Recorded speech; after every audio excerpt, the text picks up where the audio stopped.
This is John Martinka, and I am here today with my very good friend, Ted Leverette. Ted is actually the guy who got me into this business many years ago. And decades ago, Ted coined the job title Business Buyer Advocate. As you can see on his screen, he's trained almost 300 independent professional practices so they can better serve buyers of small and mid-sized businesses. He's overseen or directly advised searchers and buyers worldwide on more than 1,000 deals. And he's valued businesses in 277 sectors. He has also authored several books for buyers. And I'm really happy to have him here today to give us some insights for business buyers and, of course, for business sellers and advisors to both. So, Ted, you've worked with a lot of buyers. Let's flip it around. What should sellers be doing these days to make their business more attractive to buyers during the COVID era? Well, here are about a half a dozen things that come to mind as you're asking the question. First of all, too few sellers understand what the buyers are going to do. And this is what causes the sellers to unnecessarily hand over the advantages to the buyers, which, by the way, we like. Owners, they're foolish when they delegate this understanding the buyer to business brokers. They need to understand this stuff themselves. The other thing they need to do is properly prepare themselves and properly prepare their business for selling. Most don't. We see unprepared sellers every day. Another thing would be decide the optimum time to bring the business to market. A lot of owners bring it to market because somebody tells them now's the time. They need to do some homework on that one. And then when they bring it to market, price it to sell it and offer seller financing. And one more thing from my view as a business buyer advocate, I can tell you that we invest a ton of time learning and understanding the psychology and the methodologies that brokers and sellers use. See what I mean? We really understand what those people are going to be doing. And so for sellers, you need to know that stuff before you're talking to us. You need to know how we're going to behave. Hey, good advice. So a major bank issued a study about a month ago and said that 75% of not just small, mid-size and lower middle market businesses have seen a decline in sales.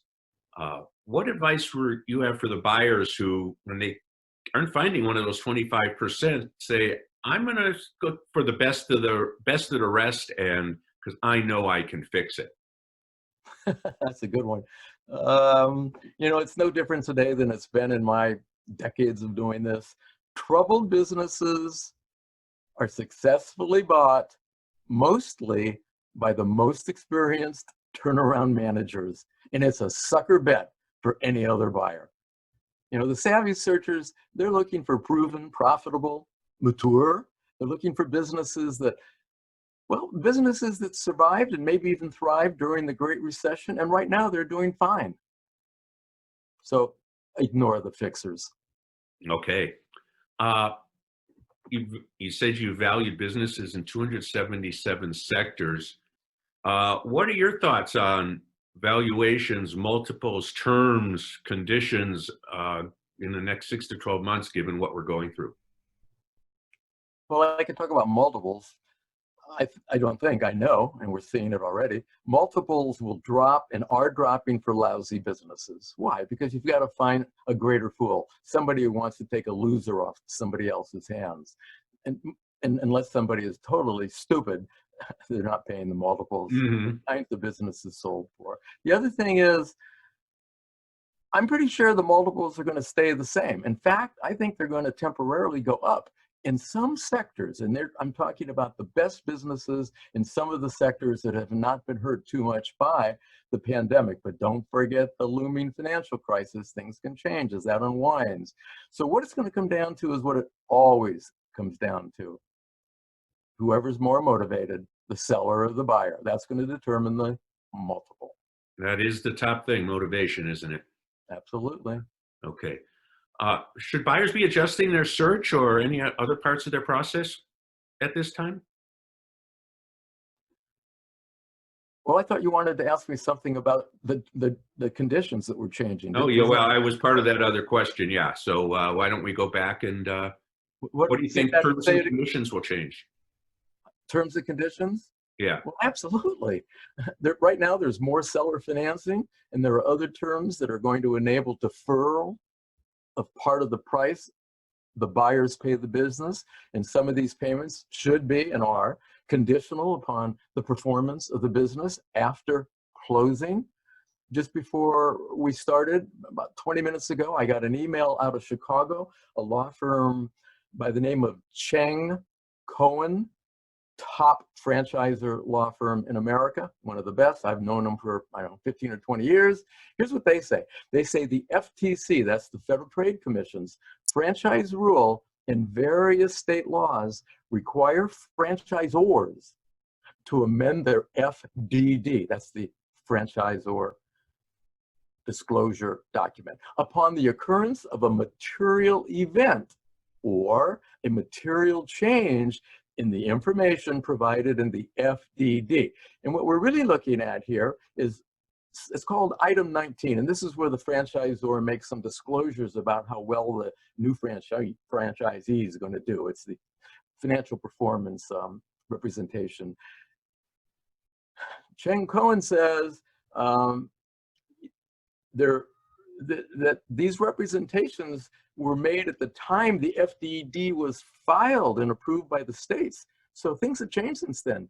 And the franchisors are obligated in real time to amend that item 19. So on the fly, even though that franchise disclosure docket might have been approved 6 months ago, unless it's a rare franchise, there have been material changes to the performance of franchisees. And there's something else. What about the franchisor? We have franchisors out there that are in trouble or going to be in trouble. So when you ask how the terms and conditions are going to change, if you're thinking about buying a franchise, you better be carefully looking at that FDD and talking to a franchise attorney who can help you delve into it. Otherwise, you can make a really dumb deal. One more thing. One of the attorneys I talked to recently said he's recommending that to buyers that sellers personally guarantee the performance of the business after closing for a certain period of time. It might be a month, 6 months, a year. Why? Because if the buyer bought a crummy business and the owner knew it, we got to have recourse and we can't just sue them. And so getting a personal guarantee and collateral, this lawyer is saying in some instances makes sense. I think that goes back to your answer on the questions about people saying, I'll buy one of the fixers and because I know I can do well with it. Yeah, the big difference you're making, I'm hearing you're making the point, there's a big difference between those that have survived and those that haven't, and how you approach not only price, but terms and conditions. Yes. So, okay. Should buyers go back to that other question, should buyers be adjusting their search and any other part of the process? I've only been doing this work for about 4 decades. We've never changed anything. We do the same thing. We cast a wide search net. We begin by asking all the brokers that are in the area in which we're looking if they represent the kind of businesses we're looking for. And simultaneously, we directly contact the owners of every kind of business we think might be a good acquisition. And then we make offers that are fair for everybody. You know, businesses are like buses. More will we buy soon. So we do not get baited into bidding wars with competing and ignorant searchers. That's how we're adjusting the process. Okay. So by doing what works, John. That's the point. Same as always, right? You do the things you're supposed to do and good things happen. Got it. Okay. What do you see as the big picture? Near-term expectations on the playing field for sellers and buyers. You mentioned financial crisis before, besides COVID. Well, owners, they need to think about what they're going to do if they sell their business, and especially what they're going to do with the capital they receive at closing. And then they need to think about what they're going to do if the buyer does not pay the balance due on seller financing. They better have those contingency plans, and maybe they better hold off for a while. I don't think it's a good time for owners to offer their business for sale right now, unless they must do so. Now, as for buyers, well, do what the savvy buyers have always done. Find and buy the right business the right way. So one of the points I'm trying to make is right now on the internet, on YouTube, on LinkedIn, you're seeing a whole lot of charlatans out there pitching courses and consulting for business buyers as if they've just discovered the secret to getting deals done. Most of that is BS. The stuff that's worked for decades works today. Stay on a program that works buyers and you'll do fine. So, buying a small mid-sized business has always been a relationship game. There's got to be trust and respect on both sides. Are you seeing that changing as people can't get together as much, or is it the same as always? Yeah, not particularly. The sellers and the buyers, yeah, they're more nervous than usual, and they're asking for more transparency and authenticity from each other.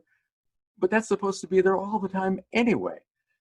But the aggravation factor is pretty high right now, and so is the sense of risk. They're just afraid of making mistakes. And this is why they probably need a good team, an advisory team, because this is not a time for do-it-yourselfers. The owners who don't have to sell, what I'm seeing is they're not offering their companies for sale.